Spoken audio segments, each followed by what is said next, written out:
Good evening. Today, once again, we shift our focus for the last time to the African Union Commission AUC elections. Well, in today's deep dive, we are going to analyze the numbers. Who has the advantage? Who is likely to win? We'll be making some additions, subtractions, and, if necessary, even multiplications to determine the probable outcome. The big question in Mahamoud's camp is, will these blocs vote as they have traditionally done? Raila Odinga has strategically disrupted these strongholds through his extensive diplomatic engagements.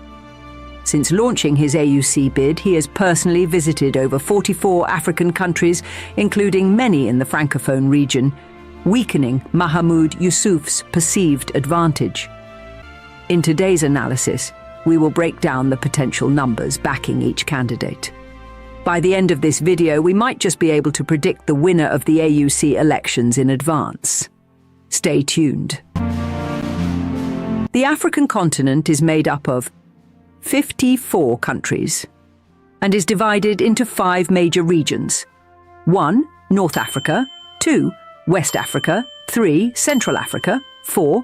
East Africa. 5. Southern Africa. Each of these regions plays a critical role in the African Union Commission AUC elections. Africa has a complex network of regional economic communities, RECAs, often referred to as blocs. Now let us break down the numbers and analyze how each bloc and factor is likely to impact the outcome of the AUC elections. Stay tuned.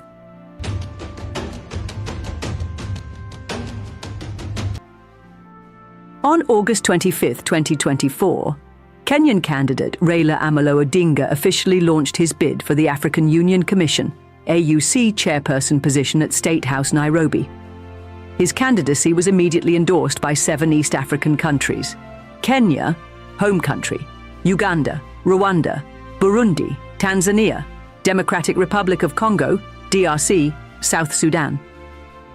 The very next day, Mahamoud Ali Youssouf of Djibouti received a major boost from the Organization of Islamic Cooperation, OIC, which has 27 member states. However, many of these nations are also part of Francophone Africa, making their total 34 countries when combined. That said, 6 countries from this bloc are suspended from voting due to political instability: Sudan, Mali, Niger, Guinea, Burkina Faso, Gabon. This reduces Mahamoud's bloc to 28 potential votes. 2 of these countries, Tanzania and Uganda, are both members of the OIC and the East African Community, EAC, but they have already endorsed Raila Odinga. Removing them from Mahamoud's assumed support base leaves him with 26 nations. Historically, these Francophone and OIC nations have given candidates like Mahamoud Ali Youssouf an upper hand. However, Raila Odinga is a political grandmaster, and he knew exactly how to counter this. In a vigorous diplomatic offensive, Raila crisscrossed 44 countries, engaging leaders and securing additional endorsements. He successfully raided Mahamoud's territory, gaining support from 10 key nations: Tunisia, Algeria, Egypt, Morocco, Gambia, Guinea-Bissau, Seychelles, Mauritius, Burundi, Togo, following President Ruto's visit to Ghana during the swearing-in of the new president. This reduced Mahamoud's assumed bloc from 26 countries to just 16 nations, while Raila's publicly declared endorsements rose to 17 countries.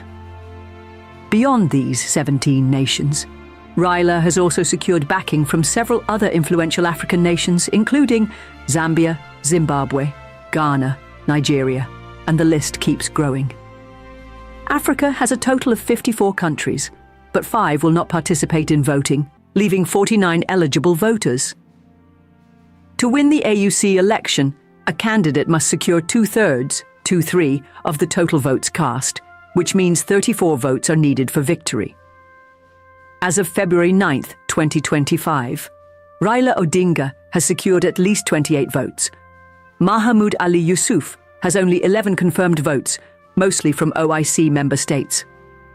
With 10 undecided countries, Raila Odinga only needs 6 more votes, a very achievable target. But now let's flip the coin.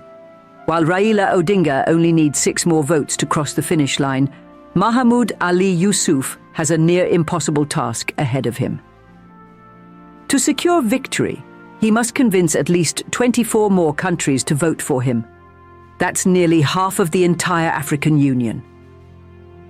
Now, let's break this down logically.